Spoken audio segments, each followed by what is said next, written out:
Okay, in this video, we're going to take a look at how to, within the parameters of Google Classroom, facilitate a thin slides activity, as well as Iron Chef. In addition to the Iron Chef part, one of the things that I'm really going to focus on is how to do collaborative group work for the Iron Chef within Google Classroom.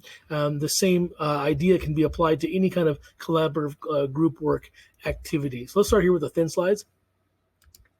So on the teacher end, it looks like this. Simply put my topic. In this case, my sample topic was George Washington. This is assuming that the kids that just learned about George Washington either want to activate prior knowledge to see what they knew before, or I can do it after a lesson. Can do it that way. And all I have to do is add one picture and one word to their slide. So what I did, if we go into the edit right here, you can see more details here. All I did was add a blank slide for for the students, and I set it to be each student will get a copy. So there's no having to collaborate on the same slide deck. It's all, every kid's going to get one copy. So on the student side, if I was to open up the thin slides activity here, click view assignment. I'm going to open up my slides right here. It already has my name on it, just one slide. And all I have to do is put one picture and one word. So I'm going to roll the student here.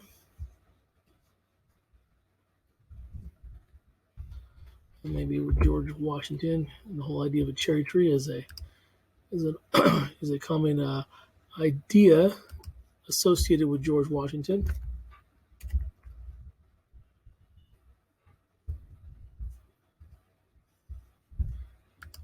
As a student, I would make my thin slide, and it is done. When I am done with my slide, I close it down. The student would then click turn in.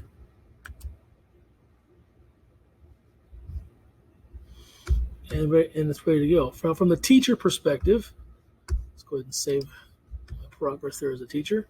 As a teacher, now when I open it up, I'll have all my students, whether they're finished or not, all their thumbnails right here. So if I was to open up the first student here, when it's time to present, I'm sharing my screen on Zoom or Google Meet or whatever video conferencing platform you are using. All I have to do is show the first kid's one, and then as I click this arrow right here, I can click on to the next kid and the next kid.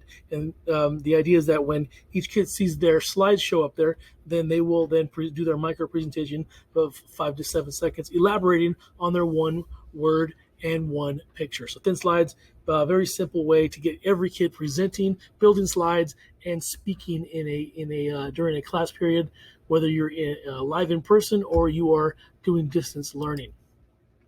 So we're going to go back here to now take a look at Iron Chef. Iron Chef, I like to say, is like the next step in evolution from thin slides. Thin slides is a good entry level. Iron Chef requires a little bit more work and a little bit more presentation on that of the students. So what you do for Iron Chef, let's go ahead and go to the edit mode and see how I set this up.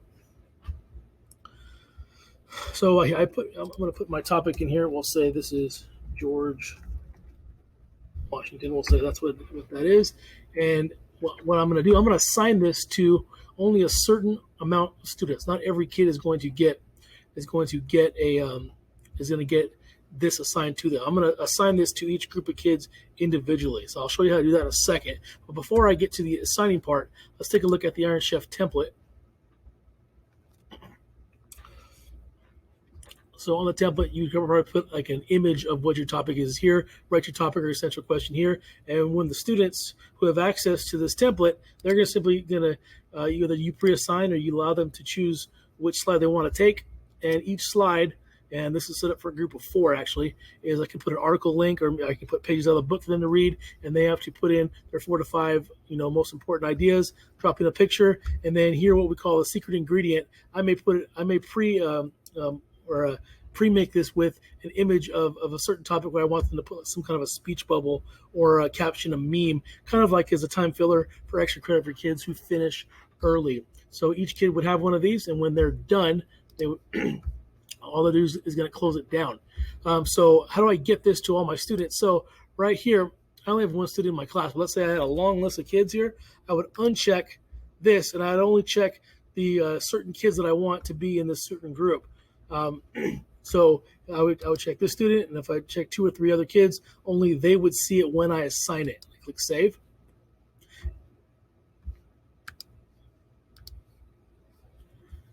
And then it would show up here. So if I wanted to do this again, okay, so now I have another group of kids, I would simply go to create, go to reuse post, and I'm going to use the exact same one. And right here, it's going to create a new copy of all the attachments. So if, again, this was in my Google Classroom test. So it's the one I'm in. There's Iron Chef. I'm going to reuse that post. So again, I would simply choose a different group of students there. When I click assign, on the teacher end, I'm going to have a second version of Iron Chef. So when it's time for me to get the kids to present, I'm gonna go in here, and what you may do is title it Iron Chef Group 1, Iron Chef Group 2. And you would add that as the title of each one, so you know which group is presenting. And then you simply open it up, open that group slides. Again, each one is going to be a different copy. So when you reuse the post, whatever I did on this one right here, this one's going to be a different copy of that, even though it does look the same title here. It's going to be a totally separate copy, and this group's information will not be messed up by this group's information. So that allows you to do the kind of group work with Iron Chef. So again, if you have any questions for anything that I've demonstrated here, feel free to drop me a message in Google Hangouts and or email.